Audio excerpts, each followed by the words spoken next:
नमस्कार। देश और दुनिया की तमाम फटाफट खबरों में आपका स्वागत है। खबरों के लिए आपसे निवेदन की यदि आपने हमारे चैनल को सब्सक्राइब नहीं किया तो कृपया करके आपके अपने चैनल को सब्सक्राइब कर लें। तो क्या है आज की बड़ी खबर है। दिल्ली हाई कोर्ट ने आज दिल्ली दंगे साजिश मामले में 7 साल से जेल में बंद आरोपी उमर खालिद को 3 दिन की अंतरिम जमानत दी है। जमानत 1 जून सुबह 7 बजे से 3 जून शाम 5 बजे तक प्रभावी रहेगी। खालिद को इसके लिए 1 लाख रुपए का निजी मुचलका भरना होगा।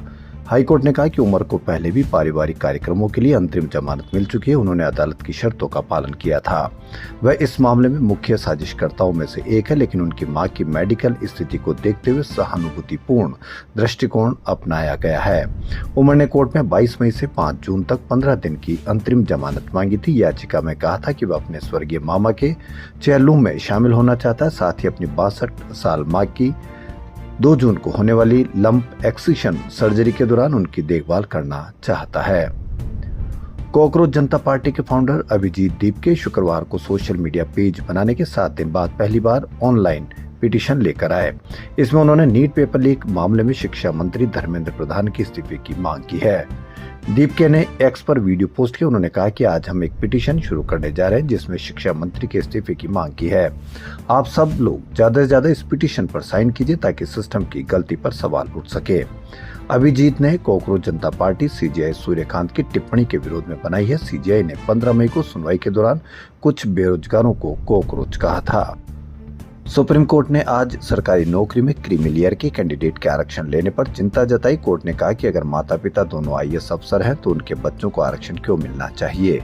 शिक्षा और आर्थिक सशक्तिकरण के साथ साथ सामाजिक गतिशीलता भी आती है। ऐसे में अगर संपन्न बच्चों के लिए फिर से आरक्षण मांगा जाए तो हम कभी भी इस चक्र से बाहर नहीं निकल पाएंगे। जस्टिस बीवी नागरत्ना और जस्टिस उज्जवल भुइया की बेंच ने यह कमेंट तब किया जब वे कर्नाटक हाईकोर्ट के फैसले के खिलाफ दायर याचिका पर सुनवाई कर रहे थे। याचिकाकर्ता को क्रीमी लेयर के आधार पर आरक्षण के दायरे से बाहर रखा गया था क्योंकि उसके माता पिता दोनों ही राज्य सरकार के कर्मचारी हैं। देश को अगले 3 दिन तक गर्मी से राहत के आसार नहीं है। AQI वेदर के अनुसार शुक्रवार दोपहर 3 बजे दुनिया के 22 सबसे गर्म शहरों में पारा 47 डिग्री ज्यादा रिकॉर्ड किया गया। यह सभी शहर भारत के हैं। इनमें से 13 शहर उत्तर प्रदेश के, ओडिशा का बोलांगीर और बिहार का सासाराम सबसे ज्यादा गर्म रहा। भारतीय मौसम विभाग के अनुसार देश के 35 शहरों में गुरुवार को रात का पारा 30 डिग्री से ऊपर रहा। बिहार के पटना और गया जी में गर्मी के कारण 22 से 26 मई तक 5वीं तक के स्कूल बंद कर दिए गए हैं। मधेपुरा और सहरसा में गुरुवार को बिजली गिरने से 3 लोगों की मौत हो गई। पंजाब सरकार ने सरकारी दफ्तरों और स्कूलों का समय बदल दिया। अब दफ्तर और स्कूल सुबह 7:30 बजे खुलेंगे और दोपहर 1:30 बजे बंद होंगे। ईरान और ओमान हॉर्मुज स्ट्रेट से गुजरने वाले जहाजों पर फीस वसूली के सिस्टम को लेकर बातचीत कर रहे हैं। न्यूयॉर्क टाइम्स की रिपोर्ट के अनुसार ईरान की नई बनाई गई पर्सियन गल्फ स्टेट अथॉरिटी ने कहा कि उसने हॉर्मुज स्ट्रेट के मैनेजमेंट सुपरविजन एरिया की सीमा तय कर दी है। अथॉरिटी के अनुसार यहां से गुजरने के लिए परमिट जरूरी होगा। फरवरी में अमेरिकी और इजरायली हमलों के बाद ईरान ने हॉर्मुज स्ट्रेट में कॉमर्शियल ट्रैफिक रोक दिया था। इससे अंतर्राष्ट्रीय शिपिंग प्रभावित हुई और ऊर्जा कीमतों में तेजी आई। इसके बाद ईरानी अधिकारियों ने इस जलमार्ग से राजस्व जुटाने के विकल्पों पर चर्चा शुरू की। अमेरिकी राष्ट्रपति डोनाल्ड ट्रंप ने कहा कि हॉर्मुज स्ट्रेट अंतर्राष्ट्रीय जलमार्ग है और यहाँ किसी तरह का टोल नहीं होना चाहिए। IPL में आज defending champion royal Challengers Bengaluru का सामना सनराइजर्स हैदराबाद से हो रहा है। राजीव गांधी इंटरनेशनल स्टेडियम में हैदराबाद ने टॉस जीतकर पहले बैटिंग का फैसला किया। मैच 7:30 बजे शुरू हुआ।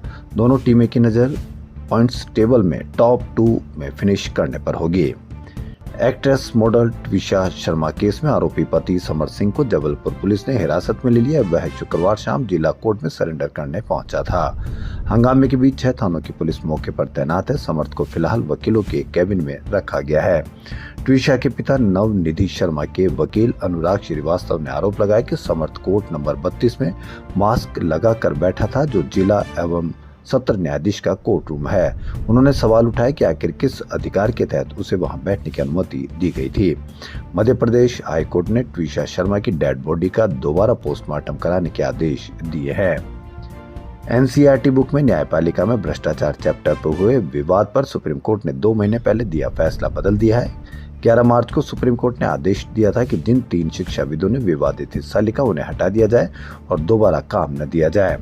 अब आज तीनों शिक्षाविदों की याचिका पर कोर्ट ने आदेश बदलते हुए कहा कि केंद्र, राज्य, यूनिवर्सिटी और सरकारी फंड पाने वाले संस्थान इस मामले में खुद फैसला करे। मामले में जिन 3 शिक्षाविदों का नाम आया था उनमें प्रोफेसर मिशेल डेनिनो, सुपर्णा दिवाकर और आलोक प्रसन्न कुमार शामिल है। देश और दुनिया की तमाम फटाफट खबरों में फिलहाल इतना ही। यदि आपको हमारा चैनल पसंद आए तो लाइक, सब्सक्राइब और शेयर अवश्य करें। धन्यवाद।